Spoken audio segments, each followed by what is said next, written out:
ဒီလူက၄ယောက်ကြိုက်ပြီလား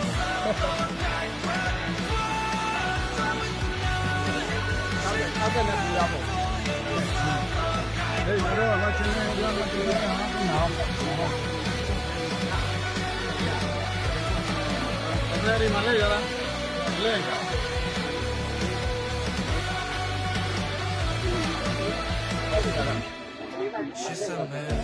လိုက်ရိုက်ခိုင်းတာရိုက်ပြီ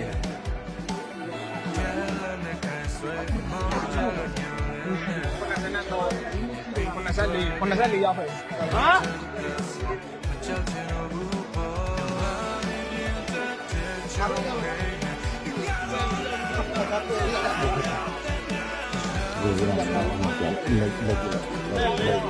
谁呀？